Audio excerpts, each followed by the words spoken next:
Livro Cristianismo e Espiritismo. De Leon Denis, 1898.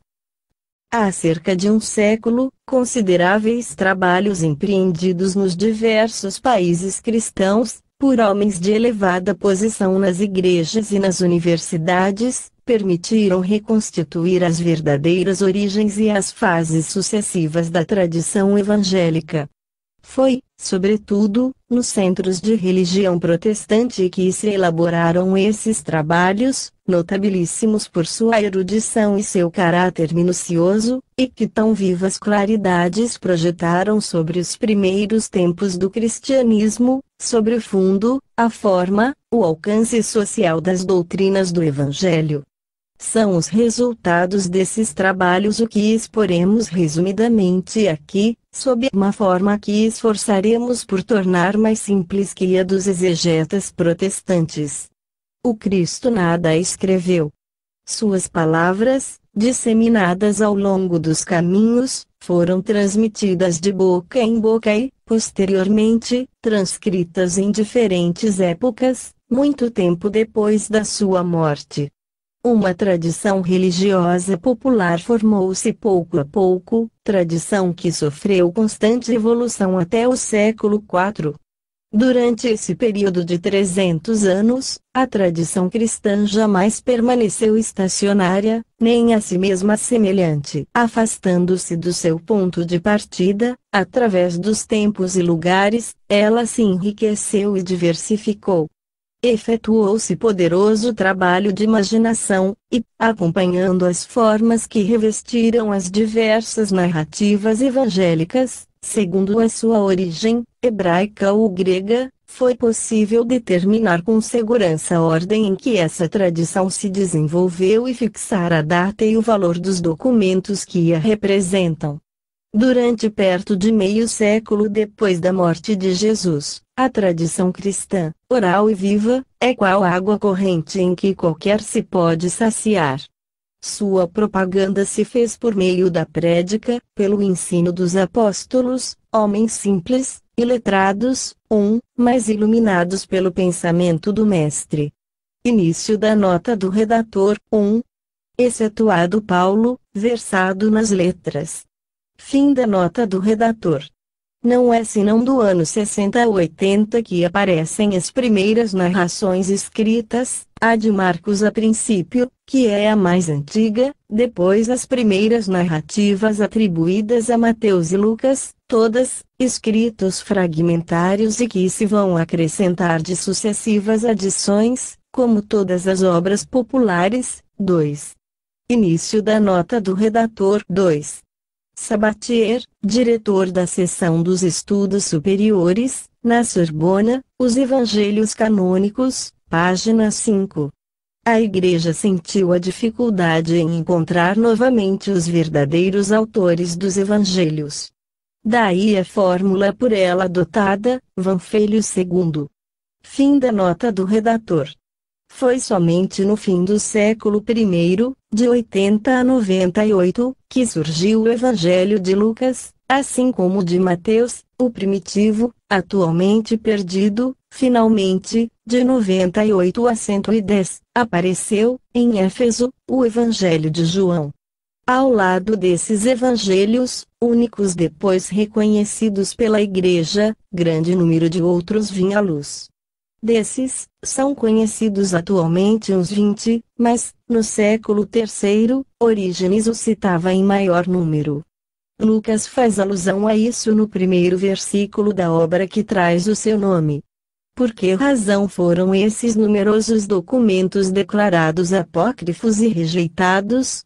Muito provavelmente porque se haviam constituído num embaraço aos que, no século II e III, imprimiram ao cristianismo uma direção que o devia afastar, cada vez mais, das suas formas primitivas e, depois de haver repelido 1000 sistemas religiosos, qualificados de heresias, devia ter como resultado a criação de 3 grandes religiões, nas quais o pensamento do Cristo desoculto, sepultado sob os dogmas e práticas devocionistas como em um túmulo. 3.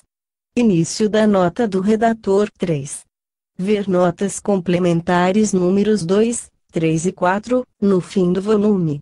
Fim da nota do redator. Os primeiros apóstolos limitavam-se a ensinar a paternidade de Deus e a fraternidade humana. Demonstravam a necessidade da penitência, isto é, da reparação das nossas faltas. Essa purificação era simbolizada no batismo, prática adotada pelos essênios, dos quais os apóstolos assimilavam ainda a crença na imortalidade e na ressurreição, isto é, na volta da alma à vida espiritual, à vida do espaço. Daí a moral e o ensino que atraíam numerosos prosélitos em torno dos discípulos do Cristo, porque nada continham que se não pudesse aliar a certas doutrinas pregadas no templo e nas sinagogas. Com Paulo e depois dele, novas correntes se formam e surgem doutrinas confusas no seio das comunidades cristãs. Sucessivamente, a predestinação e a graça, a divindade do Cristo, a queda e a redenção, a crença em Satanás e no inferno, serão lançados nos espíritos e virão alterar a pureza e a simplicidade ao ensinamento do Filho de Maria. Esse estado de coisas vai continuar e se agravar, ao mesmo tempo em que convulsões políticas e sociais hão de agitar a infância do mundo cristão. Os primeiros evangelhos nos transportam à época perturbada em que a Judéia, sublevada contra os romanos, assiste à ruína de Jerusalém e à dispersão do povo judeu, anos 70.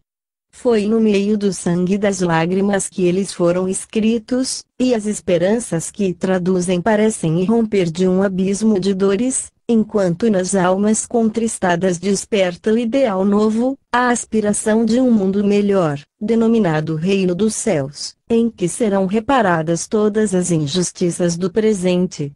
Nessa época, todos os apóstolos haviam morrido, com exceção de João e Filipe, o vínculo que unia os cristãos era bem fraco ainda. Formavam grupos isolados entre si que tomavam o nome de igrejas, eclesia, assembleia, cada qual dirigido por um bispo ou vigilante escolhido eletivamente. Cada igreja estava entregue às próprias inspirações, apenas tinha para se dirigir uma tradição incerta, fixada em alguns manuscritos, que resumiam mais ou menos fielmente os atos e as palavras de Jesus e que cada bispo interpretava a seu talante.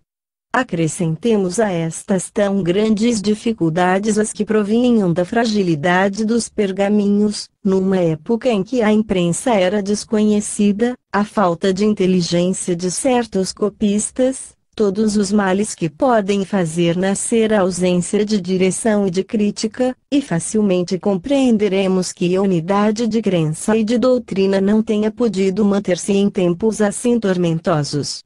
Os três evangelhos sinóticos, 4, acham-se fortemente impregnados do pensamento judeu-cristão, dos apóstolos, mas já o evangelho de João se inspira em influência diferente. Nele se encontra um reflexo da filosofia grega, rejuvenescida pelas doutrinas da escola de Alexandria. Início da nota do redator 4. São assim designados os de Marcos, Lucas e Mateus. Fim da nota do redator. Em fins do século I, os discípulos dos grandes filósofos gregos tinham aberto escolas em todas as cidades importantes do Oriente. Os cristãos estavam em contato com eles e frequentes discussões se travavam entre os partidários das diversas doutrinas.